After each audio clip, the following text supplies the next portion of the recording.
tal, chicas? Nos volvemos a encontrar. Hoy vamos a hablar sobre un nuevo tema que se titula La esperanza que trae libertad. Y probablemente la pregunta que va a surgir en forma inmediata es ¿libertad de qué? ¿Libres de qué? Y la segunda pregunta válida también sería ¿en qué consiste la esperanza que trae libertad? ¿Libres de qué? ¿Y cómo es esa esperanza que trae libertad? Bueno, déjame decirte que vamos a dar respuesta justo a esas dos preguntas a través del tema de hoy, que si tú recuerdas, hemos venido hablando sobre la primera carta de Pedro y hoy vamos a ir de frente al capítulo 4, que es el que nos corresponde esta semana, y vamos a ver los dos primeros versículos. Acompáñame a leerlos, por favor. Dice lo siguiente: Por tanto, puesto que Cristo ha padecido en la carne, armaos también vosotros con el mismo propósito. Pues quien ha padecido en la carne ha terminado con el pecado. Y quiero que te quedes con este último pensamiento. Quien ha padecido en la carne, que está hablando de Cristo, su sacrificio en la cruz, dice que ha terminado con el pecado. ¿Qué quiere decir esto? Mira, Pedro se dirige a los cristianos y le habla de dos puntos importantes. Primero, está haciendo referencia al sufrimiento de Cristo, a lo que significó su padecimiento mientras estuvo aquí en la tierra y mucho más lo que significó realmente su muerte en la cruz. Es decir, ese sacrificio que tuvo que hacer Él a favor nuestro y de toda la humanidad, derramando su sangre preciosa. ¿Para qué? Para llevarnos a reconciliar con el Padre Celestial. Y no solo eso, sino para que tuviéramos vida eterna, para que no tuviéramos que estar condenadas a causa de nuestros pecados por la eternidad, sino que tuviéramos la esperanza de vivir con Dios, ¿verdad? Eso es lo que hizo Cristo. Entonces lo que está diciéndole Pedro, le está recordando que ese sacrificio ha sido perfecto, ha sido completo, ha sido suficiente a los ojos de Dios. ¿Qué significa? Significa que nosotras ya no tenemos que hacer nada para ganar la salvación. No existe ningún esfuerzo alguno que gane el favor de Dios. Ningún esfuerzo es válido. ¿Sabes por qué? Porque siempre vamos a fracasar en el intento. Lo hacemos de alguna u otra manera durante un tiempo y luego volvemos a lo mismo. Un pensamiento, una actitud, una acción. O sea, realmente fracasamos y pecamos contra Dios. Entonces, lo que debemos recordar es que lo único importante es que podamos primero entender lo que hizo Cristo a favor de la humanidad, a favor de ti y de mí. Pero además que podamos venir y reconocer que nuestra vida, con nuestros propios medios, no ha sido siempre la mejor. Y que por eso necesitamos a un Salvador. Y ese Salvador es Cristo. Y si hacemos un recuento un poquito de lo que hablamos la semana pasada, quisiera que leamos juntas 1 de Pedro 3:18, que dice lo siguiente: Porque también Cristo murió por los pecados una sola vez, el justo por los injustos. ¿Para qué? Para llevarnos a Dios, muerto en la carne, pero vivificado en el Espíritu. Está hablando de la muerte y la resurrección de Cristo aquí. Dice que fue muerto en la carne, pero vivificado en el Espíritu. Dice que es el justo, el que no pecó, por los injustos, por todos nosotros, por la humanidad. ¿Qué hizo Él? Tomó nuestro lugar. Fue el sustituto nuestro. Nosotros debíamos estar allí, sin embargo, Él lo hizo por amor a todos nosotros, a los seres humanos. Su muerte trajo realmente cosas favorables, no solamente para los creyentes de ayer, sino también para los creyentes de hoy. Y uno de ellos es que Cristo murió para acabar con el pecado. Y ese es el punto crucial del tema de esta noche. Cristo murió para acabar con el pecado. ¿Qué significa? Quiere decir que lo hizo para que ya no tuviera más dominio sobre nuestras vidas. En otras palabras, para hacernos libres del poder que tiene el pecado sobre la vida de todos los seres humanos. Porque no hay nadie que se libre, ¿verdad? Entonces, para eso es que Cristo murió. Para darnos libertad de ese poder que tiene el pecado sobre la vida de los seres humanos. Ahora, quiero que pienses por un instante, porque de repente esto suena como un poco, no estoy entendiendo bien de qué estás hablando, Katy, ¿no? Pero fíjate, ponte a pensar por un instante cuántas veces te has propuesto hacer las cosas diferentes, cambiar, de verdad, de repente dejar una práctica que realmente te ha hecho sentir tan incómoda, te ha traído dolor, te ha traído culpabilidad, te ha traído esas emociones que realmente te arrepientes, vergüenza, angustia, ¿no? ¿Cuántas veces has dicho, ya no quiero más esto? lo voy a dejar. Y has hecho un intento una y otra vez y has vuelto a lo mismo. ¿Cuántas veces has visto personas que han hablado contigo y te han dicho, basta, no quiero seguir viviendo de la misma manera? Pero no hay nada que pueda hacer, esto es más fuerte que yo. ¿Cuántas veces has encontrado personas que te han dicho, ¿sabes qué? Quiero cambiar de vida y realmente no puedo? ¿Y sabes por qué no se puede en las propias fuerzas? Porque el pecado termina siendo más fuerte que ese deseo profundo de querer hacer las cosas bien. ¿Se entiende? Tu deseo es bueno, pero no es más fuerte que el pecado que gobierna el corazón de los seres humanos. Por eso es que no se puede realmente hacer un cambio radical, significativo y permanente. Hay cambios que pueden ser temporales, pero uno termina en el mismo círculo, finalmente, ¿no? Ahora, lo que trata también de decirnos Pedro es que ya no tenemos que vivir obedeciendo a las pasiones y deseos carnales, sino que podemos vivir la nueva vida en Cristo, teniendo victoria sobre el pecado y viviendo de la manera que realmente Dios espera que lo hagamos, agradándole a Él y buscando hacer su voluntad. Y porque Cristo justamente tomó nuestro lugar en la cruz para darnos libertad del poder que tiene el pecado de la humanidad, es que podemos empezar a vivir esa nueva vida en Cristo. Y eso sí produce cambios radicales, significativos y permanentes. ¿Sabes por qué? Porque ya no es en nuestras fuerzas, sino es en el poder de Dios que podemos tener victoria. Y ¿sabes qué? Y esta lucha no se trata de una persona en particular que quiere hacer las cosas bien, porque al final todos deseamos hacer las cosas bien. Y esta es una lucha que vive toda la humanidad. Constantemente es la lucha entre hacer lo correcto y lo incorrecto, permanentemente, ¿verdad? Cristo sufrió por ti y por mí. ¿Sabes para qué? Para que no tengamos que sufrir más en esta lucha, para que no tengamos que sufrir más por la eternidad. Para eso Cristo lo hizo. Y quiero que veamos un pasaje que me gusta muchísimo, que está en Isaías 53, 5 y 6, y que de alguna manera describe lo que ha significado justamente ese sacrificio de Cristo a nuestro favor. Isaías 53, 5 y 6 dice, mas Él, hablando de Cristo, fue herido por nuestras transgresiones, molido por nuestras iniquidades. El castigo por nuestra paz, o sea, para canjear nuestra paz, cayó sobre Él, y por sus heridas hemos sido sanados. Todos nosotros, y dice todos nosotros, nos descarriamos como ovejas, nos apartamos cada cual por su camino, pero el Señor hizo que cayera sobre Él la iniquidad de todos nosotros. Ese extravío nuestro, ese apartarnos de Dios, realmente nos alejó completamente de Dios. Pero la muerte de Cristo hizo que realmente todo el pecado de la humanidad cayera sobre Él para que pudiéramos volver a tener una relación con Dios, para que pudiéramos reconciliarnos y restaurar esa relación rota con Dios a causa de nuestro pecado.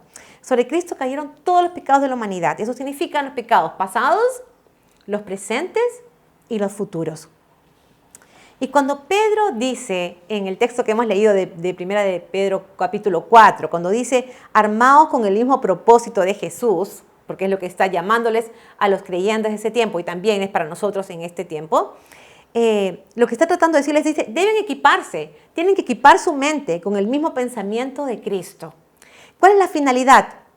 La finalidad es que no permitan que ingresen pensamientos erróneos o engañosos del sistema operante, del sistema de este mundo.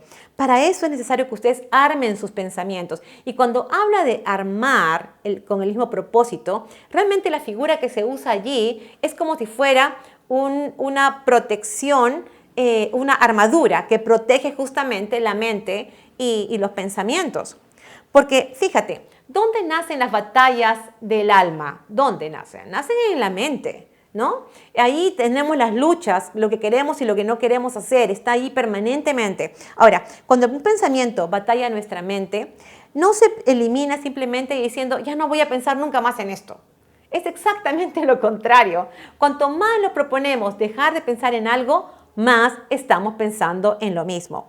La única forma en la que podemos realmente ganar esa batalla en la mente es cuando reemplazamos, cuando renovamos nuestra mente con nuevos pensamientos. ¿Por qué? ¿Cómo es que se da este proceso? Los nuevos pensamientos van desalojando, van quitando, echando fuera los pensamientos anteriores. ¿Se entiende? Eso es lo que pasa. Ahora, por eso es que Pedro está mandando a todos los cristianos, en una forma metafórica, dice que pongan en su mente una armadura que les sirva de defensa contra los pensamientos equivocados o negativos. Y Pedro les da las siguientes, les da razones al respecto. Dice, miren, ustedes necesitan de todas maneras tener esa armadura en su mente. La necesitan, ¿no? Y es realmente conociendo más a Cristo, sabiendo cómo es Él, cómo Él actuó durante la tierra. Y es leyendo la palabra de Dios que podemos armarnos de los pensamientos de Cristo, conocer su vida, conocer qué dice Dios respecto a la humanidad, qué es lo que espera Dios de nosotros. Todo está escrito en su palabra. Y es la única forma de adquirir los pensamientos adecuados para reemplazar por los pensamientos inadecuados, incorrectos o engañosos. Y Pedro le está dando razones para eso. En 1 Pedro 4 dice, no pasarán el resto de la vida siguiendo sus propios deseos, sino que estarán ansiosos de hacer la voluntad de Dios. Estarán ansiosos de hacer la voluntad de Dios. En el pasado, dice, han tenido más que suficiente de las cosas perversas que les gusta hacer a los que no tienen a Dios. Inmoralidad y pasiones sexuales, parrandas, borracheras, fiestas desenfrenadas y abominable adoración a ídolos. No es de extrañarse que sus amigos de la vida vieja se sorprendan de que ustedes ya no participan en las cosas destructivas y descontroladas que ellos hacen. Por eso los calumnian. Claro, ¿qué pasa? Que el que conoce a Cristo recibe al Espíritu Santo en su vida. Y entonces tenemos el poder de Dios que nos ayuda a poder vencer las tentaciones y el pecado en nuestra vida. Es decir, ya no tiene dominio sobre nuestra vida. ¿Y qué pasa? Conforme se van renovando esos pensamientos, al conocer más y más a Dios a través de su palabra, uno va perdiendo el deseo por las cosas que antes tenía. Y cuando uno va perdiendo en forma natural y espontánea y consecuente ese deseo por las cosas que antes tenía, esas pasiones, esos deseos que uno compartía con otras personas, entonces los demás se sorprenden y dicen, ¿qué pasó? ¿Por qué ya no quieres ser con nosotros esto mismo que hacíamos antes? Y entonces empiezan las críticas y empiezan también las calumnias y etcétera, ¿verdad? Ahora, lo que está diciendo Pedro es tener el pensamiento de Jesús hace que realmente como una consecuencia lógica se produce un cambio también en la perspectiva de vida y en la orientación de vida. O sea, no solamente se reemplaza un pensamiento por otro, sino que además cambia tu forma de ver la vida. Por eso es que hay un deseo profundo de querer agradar a Dios y no querer vivir de la misma manera pasada. ¿Te das cuenta? Eso es lo que hace el poder de Dios a través de su palabra y del Espíritu Santo.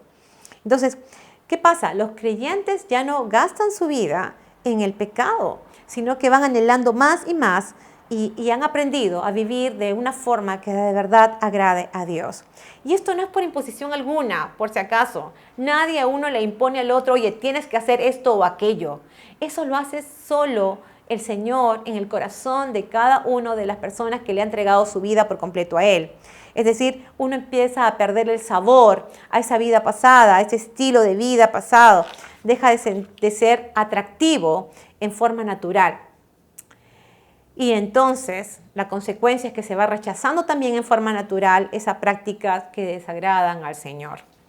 Ahora, esto no significa que con esta nueva vida en Cristo nunca más pecamos. No significa eso porque mientras tengamos este corazón que tiende al mal, de alguna u otra manera lo hacemos con pensamientos, con gestos, con actitudes, ¿no? Y también con acciones, por supuesto. Pero lo que sí podemos tener la seguridad es que el pecado ya no tiene poder sobre nuestras vidas, ya no nos puede dominar, ya no nos va a mantener ahí en esclavitud. ¿Se entiende? Eso es lo que hace la obra de Cristo. Por eso dice que su sacrificio fue suficiente para acabar con el pecado, es lo que está diciendo. Ahora, Cristo, al morir en la cruz, trajo victoria para nosotros en tres aspectos. Uno, respecto a nuestro yo, a nuestro ego. ¿Cómo así? El siguiente pasaje lo describe. Gálatas 2:20 dice, con Cristo he sido crucificado y ya no soy yo el que vive, sino que Cristo vive en mí. Y la vida que ahora vivo en la carne, la vivo por fe en el Hijo de Dios, el cual me amó y se entregó a sí mismo por mí. Ya no soy yo el que vive, sino que Cristo vive en mí. Cuando Cristo viene a habitar a la vida de los creyentes, ¿sabes qué pasa? Morimos a nuestros intereses y deseos personales y egoístas y dejamos que Cristo sea el que brille, el que resplandezca, el que realmente sea el que se muestre a través de nuestras vidas. Lo que produce Dios en el corazón es el deseo de pensar en los demás antes que en nosotros mismos.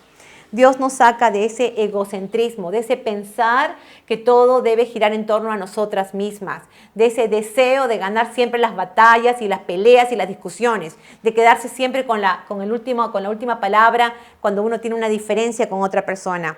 También es el deseo de buscar satisfacer nuestras necesidades a cualquier costo. Eso es lo que realmente Dios cambia, ese egocentrismo, ese vivir en función a nosotras mismas. Es que yo no me merezco esto, yo soy víctima de esto, y todo es en función a nosotras mismas, ¿verdad? Cuando luchamos por mantener el control, por mantener el manejo de todas las cosas o de las personas inclusive, lo que hacemos es realmente, lo que estamos evidenciando es ese deseo por seguir viviendo de nuestra manera pasada y no a la de Dios, no conforme a sus propósitos, no conforme a su voluntad, no conforme a lo que realmente le agrada a Él. Y sabes que en el fondo lo que eso también está mostrando es que Cristo no es el Señor de nuestras vidas. El Señor es el que manda, el que tiene realmente autoridad sobre la vida de los que son creyentes, ¿no? Pero si tú sigues manejando tu vida como tú quieres, entonces Cristo puede ser alguien que tú conoces, pero el Señor de tu vida no es.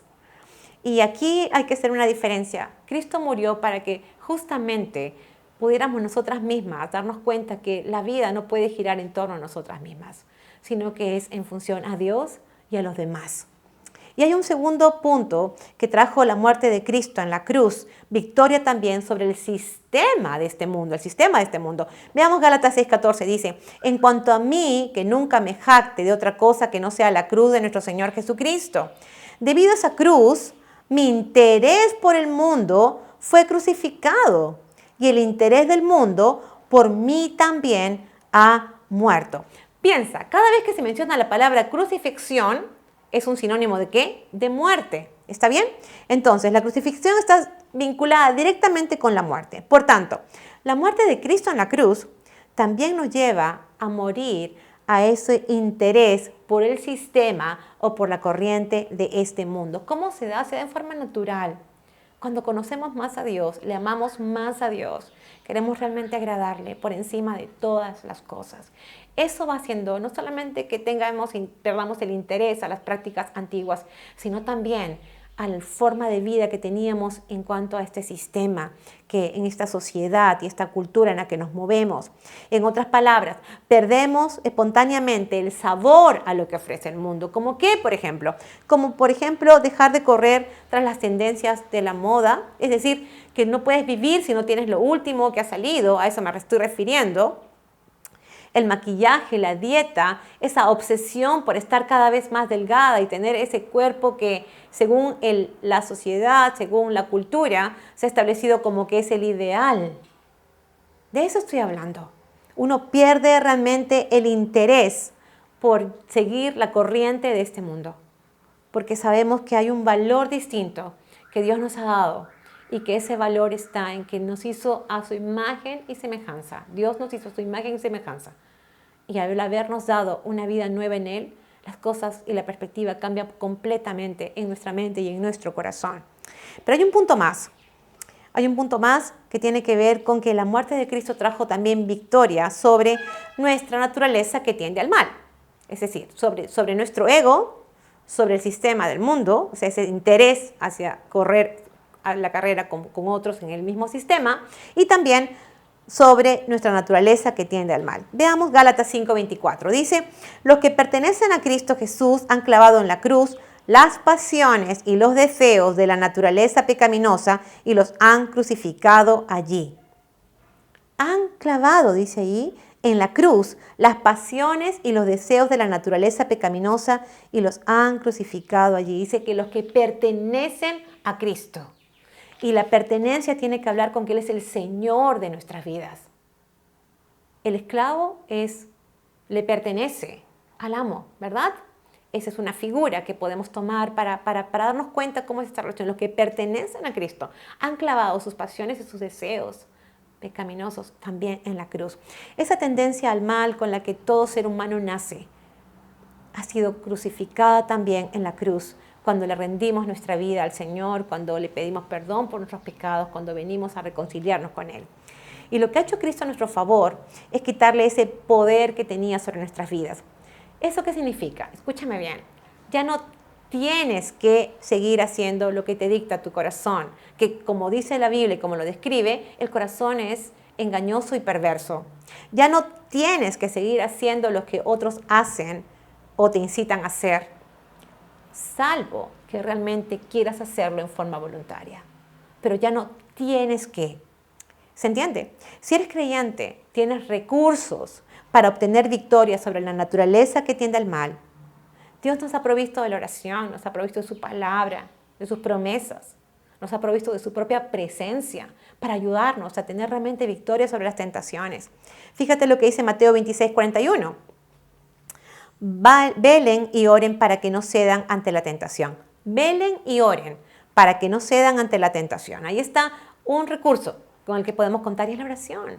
Cuando más sentadas nos sentimos a hacer algo, podemos recurrir a Dios en oración y decirle: no, Señor, mi carne no es la que manda. Tú vives en mí y tú tienes poder para ayudarme a salir de esta tentación. Y en Hebreos 4:15, y aquí viene justo lo que te estoy explicando, dice que nuestro sumo sacerdote, y se refiere a Jesucristo, nuestro sumo sacerdote comprende nuestras debilidades, porque enfrentó todas y cada una de las pruebas que enfrentamos nosotros. Sin embargo, dice, Él nunca pecó. O sea, Él sufrió cada prueba y cada tentación de alguna manera como nosotros la hemos experimentado, pero Él nunca pecó. Dime tú si realmente nadie es una mejor ayuda que aquella persona que ha pasado por circunstancias similares a las que uno está atravesando. ¿No es verdad? Esa es la mejor forma de ayudar a una persona, aquella que ha pasado por situaciones similares. Jesús dice que fue tentado en todas las cosas, pero Él nunca pecó. Y por eso puede realmente socorrernos cuando más lo necesitamos o cuando más nos hace falta. Y cuando somos tentadas a hacer cualquier cosa que desagrade a Dios, ahí estará Jesús para socorrernos, porque Él sabe lo que significan esas luchas, ¿no es cierto? Él sabe lo que nosotros estamos viviendo. Ahora, demos una mirada a otro texto que también es muy importante. Él conoce nuestros corazones, recuerda, sabe muy bien lo que estamos experimentando. 1 Corintios 10:13 dice: las tentaciones que enfrentan en su vida no son distintas de las que otros atraviesan. A veces pensamos que somos los únicos, pero no. Lo que dice la palabra de Dios es que en todas partes la gente vive las mismas tentaciones. Pero dice: y Dios es fiel, no permitirá que la tentación sea mayor de lo que puedan soportar. Cuando sean tentados, Él les mostrará una salida para que puedan resistir. Preciosa promesa de Dios. Dice primero que no permitirá que la tentación sea más del nivel de resistencia que podamos tener. Cuando uno dice, no puedo, esto es más grande que yo, esto puede más que yo, eso no es cierto. Porque dice que la tentación nunca será mayor de la que realmente podamos resistir. ¿Ok? 1. 2. Dice que Él nos va a dar la salida para que podamos resistir. Es decir, en el momento que más nos necesitemos, el Señor nos va a dar el recurso para poder escapar de esa tentación. Y esa es precisamente la esperanza que trae libertad. Este es el tema de hoy, esa es la esperanza que trae libertad, porque Cristo acabó con el poder que tenía el pecado sobre nuestras vidas. Y Dios mismo promete darnos la salida oportuna cuando estemos pasando por esos momentos de lucha frente a las tentaciones de nuestra vida.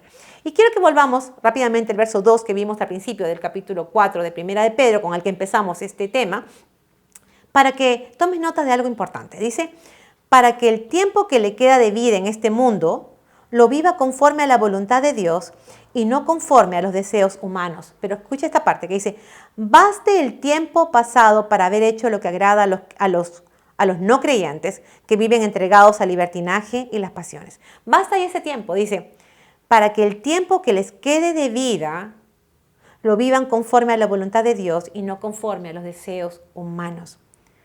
Nadie tiene la vida comprada. Nadie. Nadie sabe cuánto tiempo nos quedará por delante.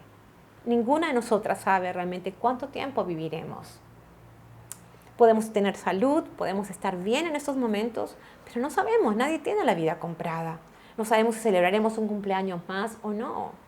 Y ¿sabes qué? Mucho más en estos tiempos, donde realmente la humanidad está mucho más vulnerable con esta pandemia. No sabemos cómo se podría enfrentar la enfermedad, porque tú sabes perfectamente que ha podido verse en diferentes casos que se enfrentan de diferentes maneras. A algunos les afecta más que a otros. Inclusive el COVID-19 ha cobrado muchas vidas. Entonces, si tú te pones a pensar, ¿cuánto tiempo me resta en esta vida? Ni tú ni yo podemos decir con certeza cuánto.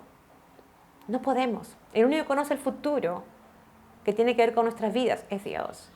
Entonces Pedro está llamando a una reflexión y dice, oye, aunque no sepas cuánto tiempo te queda por vivir, ¿cómo decides vivir lo que venga por delante? Sea un mes, un año, 10 años. ¿Cómo decides vivir? ¿Haciendo la voluntad de Dios o viviendo para tus pasiones y deseos personales? Eso es lo que está diciendo Pedro, ¿verdad? ¿Sabes qué? Hace unos días vi un video que había subido Kenji Fujimori en su plataforma de Facebook. Él se encuentra actualmente con COVID. Es un video pequeñito, pero a mí lo que me llamó la atención es que él estaba realmente estremecido. Él dijo que el dolor que estaba experimentando físicamente era insoportable y que dijo que el temor que estaba viviendo, el temor a la muerte, ¿verdad?, era enorme. Eso fue lo que él dijo. ¿Y sabes para qué dio ese video? ¿Para qué compartió ese video? Se dirigía a su familia, a sus hermanos y a sus padres. Y les dijo, por favor, cuídense. Dijo, por favor, tomen medidas extremas. Eso fue lo que les dijo, o sea, cuídense. Pero a mí algo que me capturó muchísimo la atención fue cuando él dijo, no solamente confesó que tenía miedo, sino que dijo que esta enfermedad lo había llevado a reestructurar sus pensamientos. Probablemente a ver la vida diferente. Porque cuando uno está en crisis, ve la vida diferente. ¿Te das cuenta? Cambiar su forma de pensar y de ver la vida. Eso es lo que pasó con Kenji. Y eso es lo que pasa cuando las personas están vulnerables ante cualquier situación difícil, sea la enfermedad o sea inclusive estando al borde de la muerte. Y Pedro está afirmando, en tiempo pasado ustedes vivían así, pero esto puede acabar ahora, dice Pedro. Esto no tiene que seguir siendo así, porque en Dios hay esperanza, Dios hace cosas nuevas, Dios da una nueva vida, un nuevo propósito.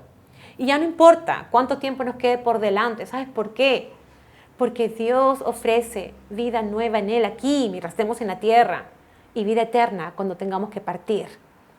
Entonces es una esperanza preciosa, porque por un lado puedes saber que puedes tener victoria sobre el pecado en tu vida, ya no te va a dominar más, ya no vas a ceder a todas las tentaciones, ni vas a tener que vivir haciendo todo lo que tus deseos te dicen, sino que puedes realmente vivir para agradar a Dios, haciendo su voluntad y poniendo a Dios primero y a los demás en segundo lugar.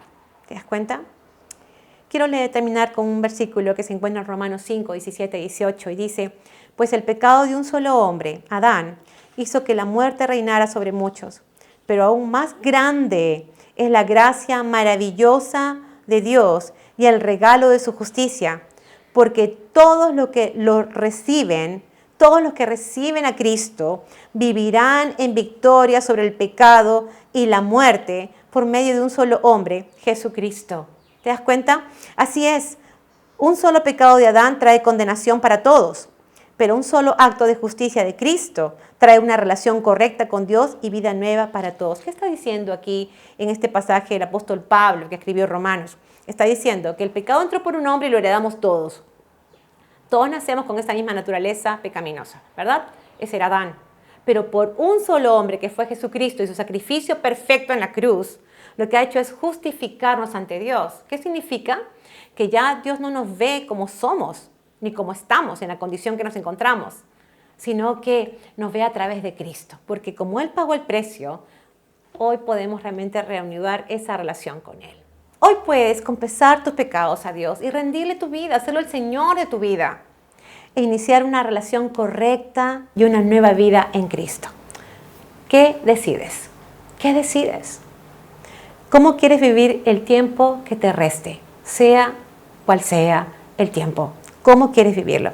¿Agradando a Dios o viviendo para agradar tus propios deseos y seguir tus propias pasiones egoístas? Piénsalo. Tú tienes que tomar esa decisión. Vamos a orar. Amado Dios y Padre Celestial, te damos muchas gracias porque tu amor es inmenso, Señor. Tu amor es inagotable, es incondicional, al punto que diste a Cristo, tu propio Hijo, para que muriera en la cruz, llevando todos nuestros pecados sobre Él. Gracias, Señor, porque no solamente nos has justificado a través de Cristo, sino que nos das perdón de pecados cuando los confesamos y nos arrepentimos de todo corazón. Gracias porque nos das una nueva vida en Cristo y gracias porque ese sacrificio fue suficiente, Señor, y perfecto para darnos victoria sobre el pecado, para no tener que vivir más dominadas por el pecado, por nuestras propias pasiones y deseos egoístas. Gracias porque a través de Cristo podemos reconciliarnos contigo.